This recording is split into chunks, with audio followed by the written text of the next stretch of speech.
So g'day folks, welcome to another PTP Fishing and welcome back to Lake Kurwongbah. So haven't been to Kurwongbah for a little while, just been busy doing other things, and one of the reasons that I'm here is I was at Tackleworld Lawnton the other day catching up with Ryan, and while I was in there two people came in and they were asking about the fishing here at Kurwongbah, and a lot of the questions were about lures, what to use, how to use them, all those sort of things. So I thought, well, how about I do my favourite lures to fish Lake Kurwongbah with. So that's the plan of attack for today. I've got my Tackleworld Lawnton cap on. Let's see if I can show you my favourite lures, why I use them, where I use them, how I use them. Welcome to another PTP Fishing. So a quick disclaimer with this video too is pretty much impossible to cover every single lure that works at Lake Kurwongbah in one video. There is no question that the beauty of this place is most things will work. What I'd like to cover today is, I guess, the ones that I believe give you the best opportunity of actually having some success. And for me, that's not chasing the fish in the open water, sort of fishing 30, 35, 40 feet of water, school fish. I firmly believe that, look, you can go and fish spoons, you can go and fish plastics, you can vertically jig, all of those sort of things. Look, there's even, you know, the surface lures that you can cast to the edges, fish around the lily pads. All of those can bring you success.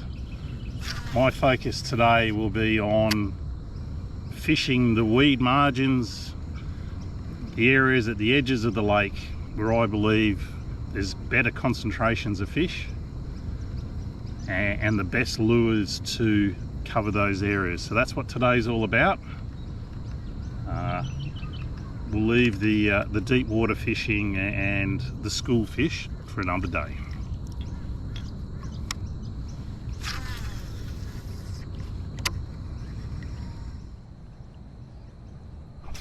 Oh, there's first fish.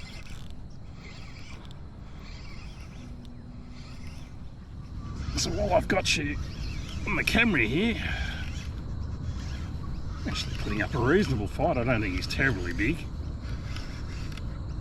So my first searching lure in these sort of areas is a spinnerbait. I have always loved a spinnerbait.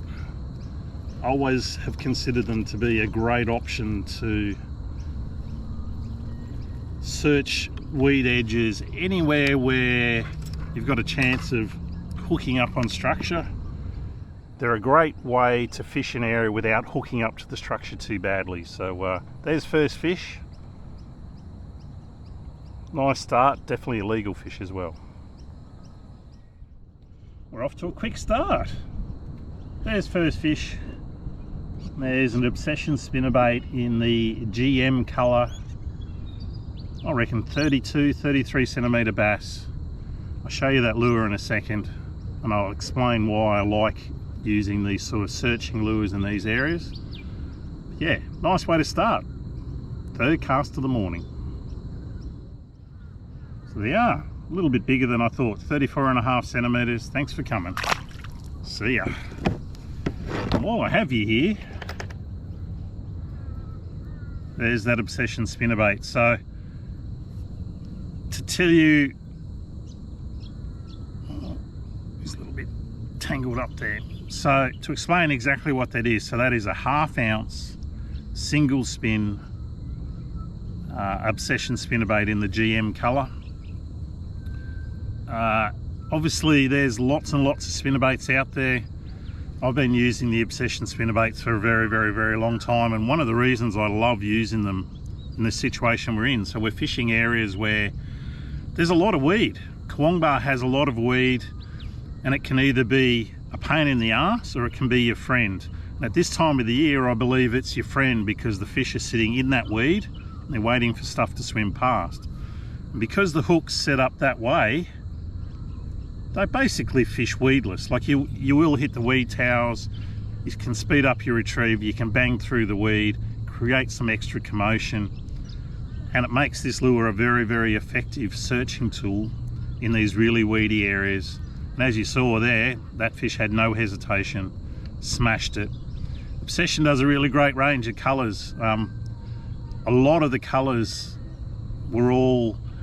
came to fruition because of Lake Kurwongbah. You can check them out, obsessionspinnerbaits.com.au. But yeah, third cast of the morning. Spinnerbaits, they're a great, great, great searching lure here at Lake Kurwongbah.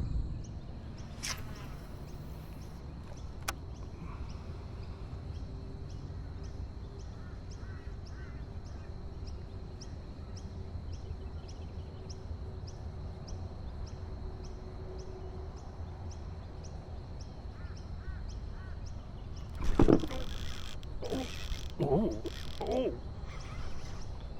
That's the bite we wanted. Took a bit of line.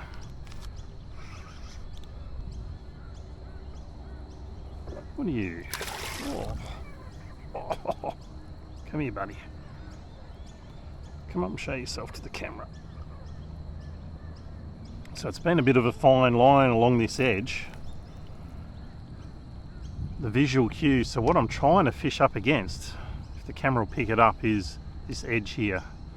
Now there is a lot of weed sitting out off the edge of it, and that's what I want to do, is I want to be tapping the weed that's off the edge of this really shallow stuff. So that's the result. Second fish on the spinnerbait. Have had a couple of hits on it as well, but this guy decided he wanted it. Fish number 2. So there's fish number 2 on the spinnerbait. The last one was 34.5, I'd say this one's 36, 37. And you'll notice something on that spinnerbait. I think it's pretty essential to have a stinger hook on your spinnerbaits. Just a little, sometimes they just attack the back of the skirt. This guy obviously didn't, he's got the front hook in there, but how often you'll get a fish on that stinger hook, I think they're an important thing to have on your spinnerbait. Anyway, that's 2 on the spinnerbait. I'm going to swap lures now. But very happy with my start, and all I'm doing is exploring this sort of sunken weed and these weed edges and finding some fish in amongst them. Okay, there that fish is, 37 centimetres. Gone.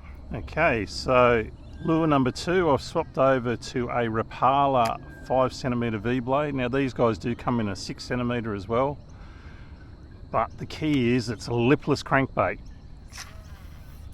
And what I do is I rig them with inline singles, and that means that with no trebles hanging off of them,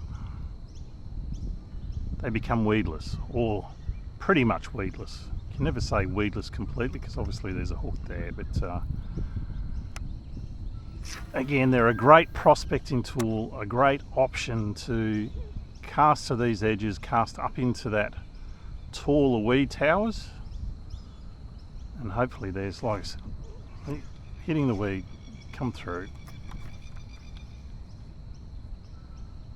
And yeah, you've got half a chance of picking up a fish in these areas where the very shallow weed drops off into sunken weed. Because again, I'll repeat it again and again, I think that's where the fish are sitting, and that's where you're going to catch them. So another quick tip for you, if the fishing's a little bit slow, which since I put the lipless crankbait on it has been, a little bit of fishing scent. There's all sorts of them out there. Pop it on the lure, make it smell a little bit more fishy, make the fish want to come and find it. Bass absolutely love scent, so pick your favourite. Tackle store will be able to tell you what works. But yeah, I would always have some fishing scent with me if I'm at Kurwongbah chasing the bass.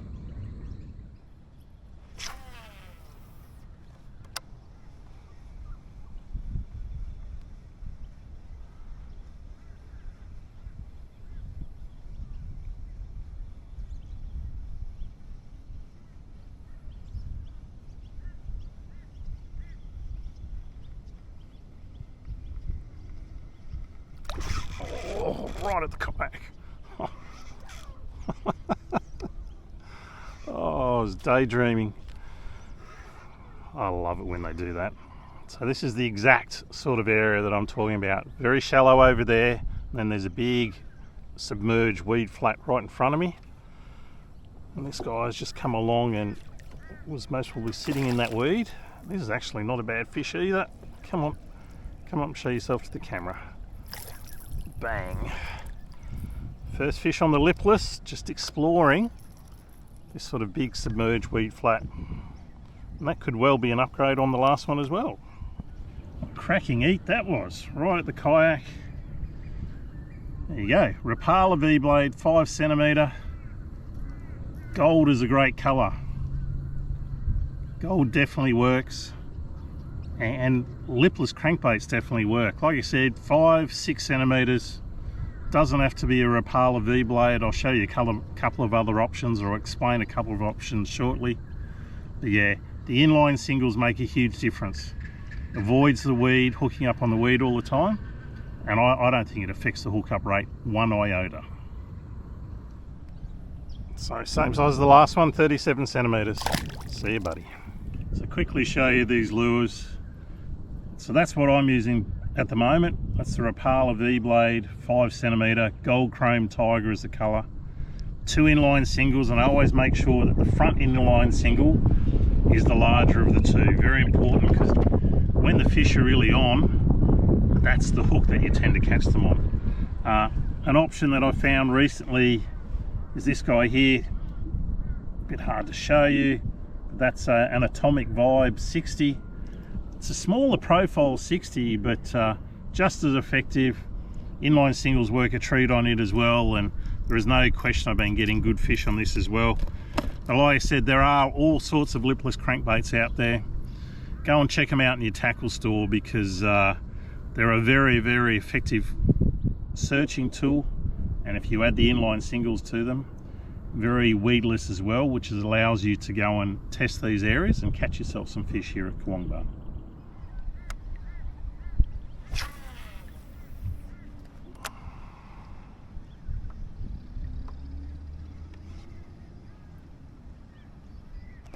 Yep.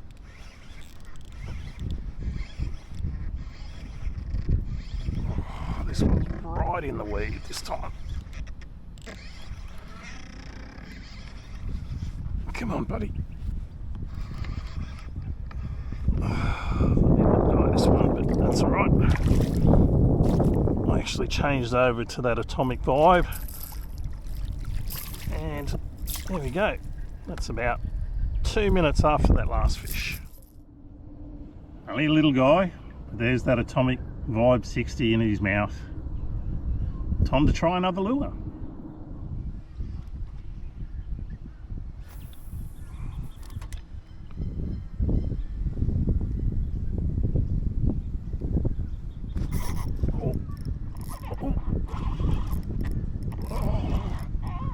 Wrap me straight in the weed. Bugger. I'm not going to lie to you folks, this fish has taken a little longer than I expected to get changed to a jig spinner. Jig spinners are normally pretty deadly doing this sort of stuff, but it's been a little bit slow. Oh, nice fish though. Not a huge fish, but a nice fish. Thanks very much. So my third lure option is that guy there, which is a jig spinner. The beauty of a jig spinner is it's just a flashy blade, and then you add the weight jig head and the type of plastic that you want to use with it. So that one there, that's a 1/4 ounce head, and I always use a paddle tail plastic, and I use the paddle tail plastic that has lots and lots of tail beat, lots of movement. Add that to the flash, and the fish don't seem to resist it. This one took me a little bit longer, as I was saying, than I thought it would, but again, another fish in that sort of 38-39 centimetre range. And as I've said, the jig spinner, great option. And the beauty of this is if you can't throw bait cast tackle, you can definitely throw this on spin tackle, no dramas at all. There he is, 370, 355. See you later, buddy.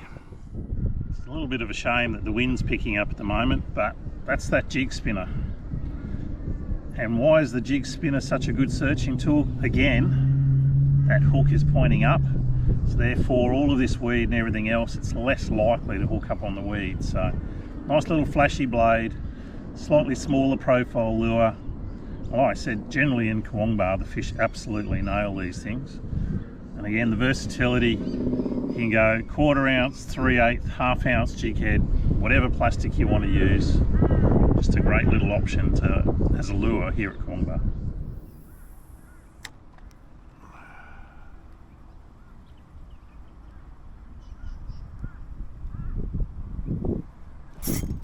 There we go. Where's the fish?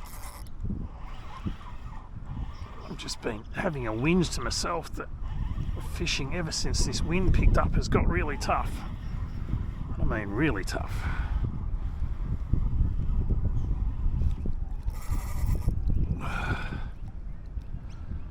I'm working hard for my bites. The beauty of this is I am still getting bites, which is what it's all about. Where are you, buddy? Come here.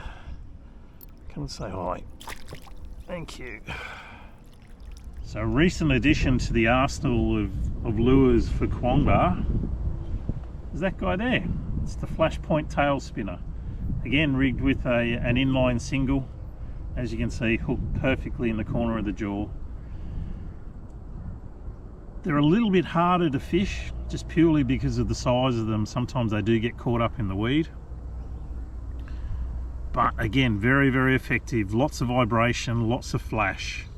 I think that's what you want in these sort of areas. And you look at now, we've definitely got some weather, a cold front or something coming through, and it's shut the fishing down. I think the wind has as well. But again, that's most probably a 33, 34 centimetre fish on that little flash point tail spinner.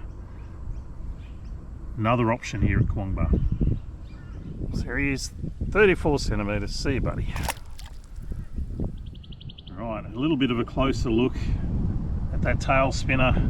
Again, as you can see, I've rigged it with that inline single and obviously with the hook pointing towards the lure, towards the lures. So again, that just makes it a little bit more weedless, gets through that weed nicely, and you still get the hook up in the corner of the jaw.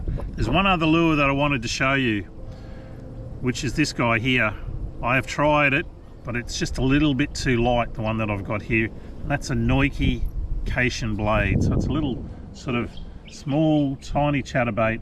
I've added a little soft plastic paddle tail. And that is another very effective searching lure here at Kurwongbah. Like I said, I just need to get one with a slightly heavier head. It's just a little bit too light. It's coming up off the bottom too quickly. Needed something heavier. So that's why I changed to the tail spinner. So there's a couple more options. Let's see if I can get one more fish to finish this video off. Okay, last gasp effort here.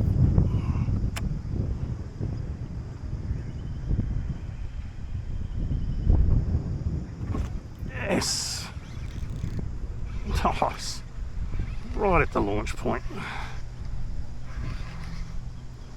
That's what we want. Finish the video on a good note. Oh. Come here, buddy. Come to my net. Come on, up you come.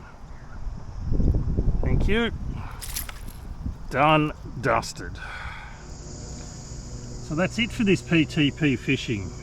There's that last fish, 285. It's been a tough old time since the wind came up. See you later, buddy. Now I hope this video helps those people that want to come to Kurwongbah, throw lures. I think today, would I normally swap as many times as I did? Absolutely not. I would have stuck to most probably either the spinnerbait or the lipless crankbait, because they're the ones that I got the most bites on. The other ones I definitely got bites and they definitely work, but the fishing was a little bit tough today. So I think I ended up with 11 fish. I don't think all of them will make the video, but the key is try and fish those areas where the weed is. You got to use lures that allow you to fish in amongst the weed, or rig them as best you can to reduce the amount of times you hook up to the weed. Anyway, I hope it's helped. If it has, go and see the boys at Tackleworld Lawnton. I'm sure they'd love to help you out with some gear and some advice to fish here at Kurwongbah. If you have enjoyed the video, don't forget, like, subscribe, help me grow the channel. I'll catch you next time from PTP Fishing. See ya.